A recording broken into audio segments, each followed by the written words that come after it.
Hi മക്കളെ, welcome to Xylem learnings. It's me Ameen sir. നമ്മൾ ഒരുപാട് കാര്യങ്ങൾ എന്ത് ചെയ്തു, ഇപ്പം ഈ ചാപ്റ്ററെ കുറിച്ചിട്ട് ഡിസ്കസ് ചെയ്ത് കഴിഞ്ഞു. നിങ്ങൾക്കറിയാം, പല കാര്യങ്ങളും നമ്മൾ ഷോർട്ട് കട്ട് ആക്കിയിട്ട് മാറ്റിയിട്ടുണ്ട്. കാണാത്തവരുണ്ടെങ്കിൽ ഈ ചാനലിന് താഴെയുണ്ടാവും ഒരുപാട് വീഡിയോസ്, അതൊക്കെ എന്ത് ചെയ്യുക, ഒന്ന് ജസ്റ്റ് കാണാം.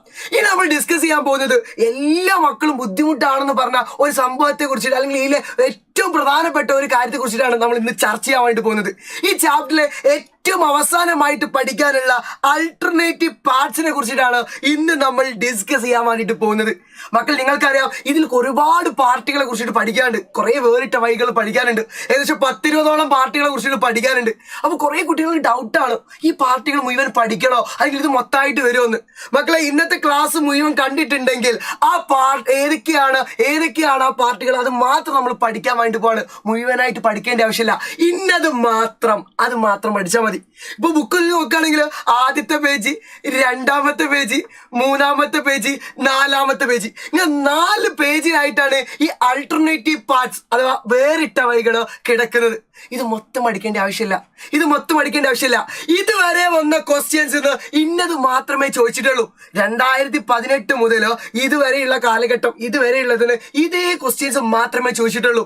സെക്കൻഡ് ടേം എക്സാമിന് ഉറപ്പായിട്ടും ചോദിക്കുന്ന ക്വസ്റ്റ്യൻസ് ആണ്. നമുക്ക് നോക്കാൻ വേണ്ടിയിട്ട് പോവാണ്. ഈ ക്ലാസ് മുഴുവനായിട്ട് കാണുന്ന കുട്ടികൾക്ക് അത് അറ്റൻഡ് ചെയ്യുക, അല്ലെങ്കിൽ ഇത് മൊത്തം ഇന്ന് തന്നെ കാണാതെ പഠിക്കാൻ കഴിയും. അതാണ് നമ്മൾ വരുന്ന ഉറപ്പ്. നമുക്ക് നോക്കിയാലോ. ഓക്കെ മക്കളെ, ഏതൊക്കെ പഠിക്കണം? ആദ്യത്തെ 3 എണ്ണാണ് ഇവിടെ തന്നിരിക്കുന്നത്. നമുക്ക് വേഗത്തിൽ നോക്കാൻ വേണ്ടിയിട്ട് പോവാം. ഓക്കെ, ആദ്യം പഠിക്കേണ്ടത് 1923 ആരംഭിച്ച സ്വരാജ് പാർട്ടി. പാർട്ടിയുടെ പേരാണ് സ്വരാജ് പാർട്ടി. ആ പാർട്ടി രൂപീകരിച്ചത് 2 ആൾക്കാരാണ്. ആ ആൾക്കാരാണ് മോത്തിലാൽ നെഹ്റു, CR ദാസ്. പാർട്ടി മാത്രം പഠിച്ച പോരാ, അത് ഉണ്ടാക്കിയ വർഷം പഠിക്കണം, ആരൊക്കെ ആയിരുന്നുള്ളതും കൃത്യമായിട്ട് പഠിക്കണം. ആരൊക്കെയാണ്? Motilal Nehru and CR Das. ഏതാണ് വർഷം? 1923. അത് 2 നോക്കി വെക്കുക. പിന്നീട് 5 കൊല്ലത്തിന് ശേഷം 5 years ബാക്ക് അടുത്ത പാർട്ടി ഉണ്ടായി 1928. അടുത്ത പാർട്ടിയുടെ പേരാണ്, ഇത് ഇമ്പോർട്ടന്റ് ആണ്, വൺ ഓഫ് ദ ഇമ്പോർട്ടന്റ് പാർട്ടിയാണ്. ഏത്? Hindustan socialist Republican association. ഈ നമ്മൾ HSRA എന്ന് വിളിക്കും. HSRA എന്ന് ഷോർട്ട് കട്ട് ആക്കുക. HSRA എന്ന് ഷോർട്ട് കട്ട് ആക്കുക. ഈ പാർട്ടി ഉണ്ടാക്കിയ നേതാക്കന്മാർ വൺ ഓഫ് ദ ഇമ്പോർട്ടന്റ് ആണ്. ആ നേതാക്കന്മാര് ഒന്ന് ഭഗത് സിംഗ് ആണ്. അടുത്തത് വരുന്നതാണ് ചന്ദ്രശേഖർ ആസാദ്, രാജ്ഗുരു, സുഖ്ദേവ്. ഈ 4 ആൾക്കാരെ കുറിച്ചിട്ടും കൃത്യമായിട്ട് നിങ്ങൾ പഠിച്ചു വെക്കണം. ഇത് നമ്മൾ ഷോർട്ട് കട്ട് ആക്കിയിട്ട് വെക്കും. CRBS എന്ന് വിളിക്കും. ചന്ദ്രശേഖറിന്, രാജ്ഗുരു, ഭഗത് സിംഗ്, സുഖ്ദേവ്, ഇവരുടെ പാർട്ടിയാണ്. It's one of the important. ചോദിക്കാറുണ്ട് മക്കളെ. ഈ പാർട്ടി ഈ നേതാക്കന്മാരെ പേര് പഠിച്ചു വെക്കുക. ഇതിൽ ഏറ്റവും ഇമ്പോർട്ടന്റ്, ഇവർക്ക് സ്വന്തമായിട്ട് എന്തുണ്ട്? ആർമി ഉണ്ട്. ആ ആർമിന്റെ പേരാണ് ഹിന്ദുസ്ഥാൻ റിപ്പബ്ലിക് ആർമി എന്ന് പറഞ്ഞിട്ടുണ്ടെങ്കിൽ അത് തെറ്റാണ്. കാരണം നിങ്ങൾക്ക് ഞാൻ അങ്ങനെ തന്നെ തരാൻ കാരണം, ഈ പാർട്ടി ഉണ്ടാക്കിയത് ആരാണ്? സൂര്യസെൻ എന്ന് പറഞ്ഞ ആളാണ്. മക്കളെ, ഇവരുടെ പാർട്ടിയുടെ പേര് നിങ്ങൾക്ക് കിട്ടും. HSRA ഈ RA എന്ന് എടുത്താൽ മതി. അവരുടെ പാർട്ടി ഉണ്ടാക്കിയ ആളെ പേരാണ്, അല്ലെങ്കിൽ പാർട്ടിയുടെ പേരാണ്, അല്ലെങ്കിൽ ഇവിടെ ആർമിയുടെ പേരാണ് RA അഥവാ റിപ്പബ്ലിക്കൻ ആർമി. ഇവരുടെ പാർട്ടിയുടെ പേരാണ് റിപ്പബ്ലിക്കൻ ആർമി. പഠിച്ചു വെക്കുക, റിപ്പബ്ലിക്കൻ ആർമി. ഈ ആർമിനെ കുറിച്ച് ചോദിക്കാറുണ്ട്. ഇവരുടെ ആർമി ഏതാന്ന് ക്വസ്റ്റ്യൻസ് വരാറുണ്ട്. ലാസ്റ്റ് നമ്മൾ ക്വസ്റ്റ്യൻസ് ഡിസ്കസ് ചെയ്യുന്നുണ്ട്. ഇതുവരെ വന്ന ക്വസ്റ്റ്യൻസ് ഡിസ്കസ് ചെയ്യുന്നുണ്ട്. അപ്പം 2 പാർട്ടികൾ പറഞ്ഞു. ഫസ്റ്റത്തെ സ്വരാജ് പാർട്ടി, ഇപ്പോഴത്തെ HSRA Hindustan social Republican association. ഇതിന് ഒരു ഡേറ്റ് മാത്രം സാർ ഇവിടെ വന്നിട്ടുണ്ട്. ഈ date one of the important ആണ്. 1931 മാർച്ച് 23 മാർച്ച് 23 ഈ ഭഗത് സിംഗിനെയും രാജ്ഗുരുവിനെയും സുഖ്ദേവിനെയും ഈ 3 ആൾക്കാരെയും എന്ത് ചെയ്തത്? തൂക്കിലേറ്റിയത്. ഇവരെ 3 ആളെയും തൂക്കിലേറ്റിയത്.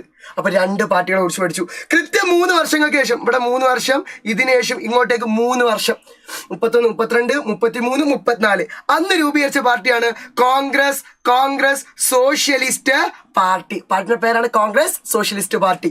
ഈ പാർട്ടി ഉണ്ടാക്കിയ രണ്ടാൾക്കാരാണ് JP നാരായണൻ, ജയപ്രകാശ് നാരായണൻ എന്ന് പറയും ചെയ്യും. അതേപോലെ തന്നെ അടുത്ത ആളാണ് അരുണ അസഫ് അലി, ആളുടെ പേരാണ് അരുണ അസഫ് അലി. അപ്പം ഈ 3 പാർട്ടികൾ വൺ ഓഫ് ദ ഇമ്പോർട്ടൻ്റ് ആണ്. ഇത് പഠിക്കാൻ സിമ്പിൾ ആണ്.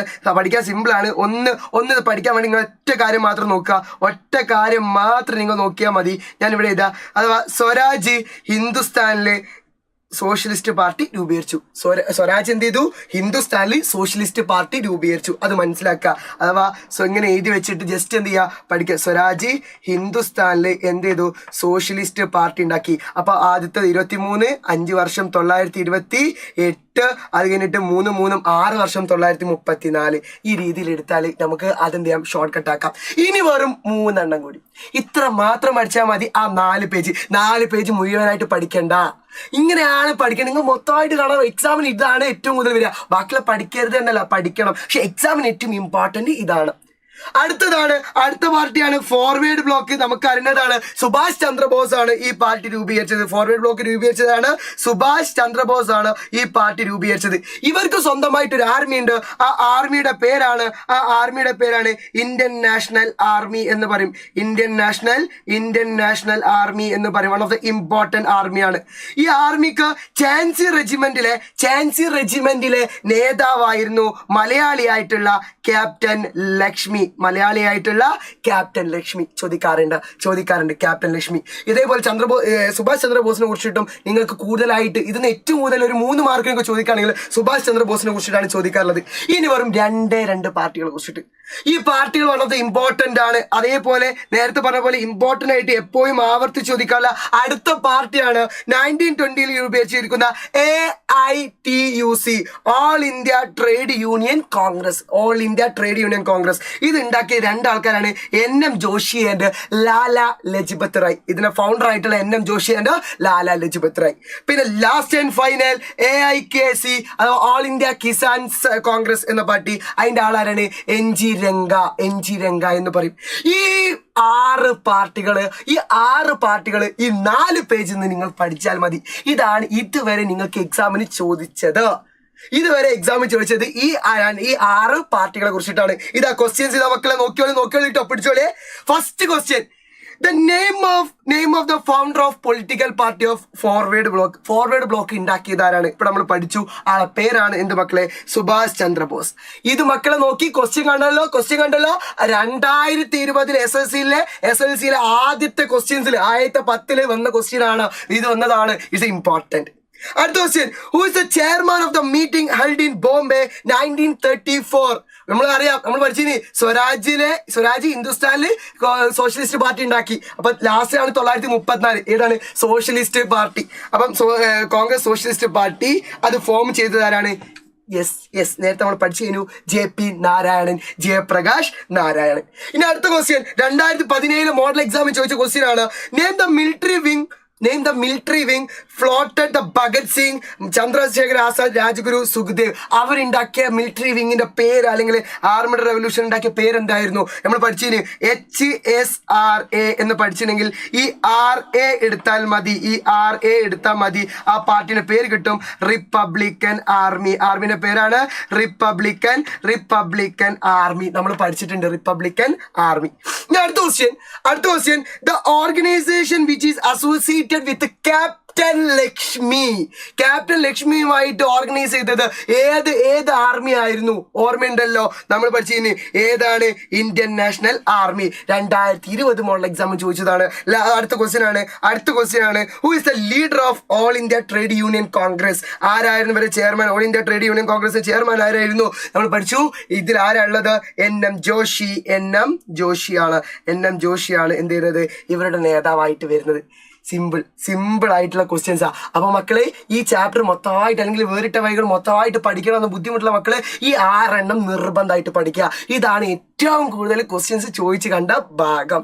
ഇത്രയേ ഉള്ളൂ. ഏത് കാര്യം ഇതേപോലെ സിമ്പിളാക്കി പഠിക്കാം. മക്കൾക്ക് ഇഷ്ടപ്പെട്ടെന്ന് തോന്നുന്നു. ഇഷ്ടപ്പെട്ടിട്ടുണ്ടെങ്കിൽ എന്തായാലും എന്ത് ചെയ്യുക, ഈ വീഡിയോ ലൈക്ക് ചെയ്യുക. ഇതേപോലെ വീഡിയോസ് ഇനി വേണമെങ്കിൽ കമന്റ് ചെയ്യുക. ഒരിക്കലും മറക്കരുത് മക്കളെ. ഇതേപോലെ ആയിരിക്കും നമ്മൾ ഓരോന്നും നമ്മൾ എന്ത് ചെയ്ത് പഠിപ്പിച്ചത്. കാണാത്തവരുണ്ടെങ്കിൽ ഈ ചാനലിൽ താഴത്ത് വീഡിയോസ് ഉണ്ട്, ഓരോന്നും നമ്മൾ ഷോർട്ട് കട്ട് ആക്കിയിട്ട് മാറ്റിയിട്ടുണ്ട്. അപ്പൊ അതൊക്കെ എന്ത് ചെയ്യുക, എൻ്റെ മക്കൾ പോയിട്ട് കാണാം. നമുക്ക് ഇതേപോലെ ഇനിയും എന്ത് ചെയ്യണം, സെറ്റപ്പ് ആക്കിയിട്ട് മാറ്റണം. അപ്പൊ ഓക്കെ, സെറ്റല്ലേ മക്കളെ. നമുക്ക് അടുത്തൊരു വീഡിയോ വരെ കാണുന്നവരെ ബൈ ബൈ.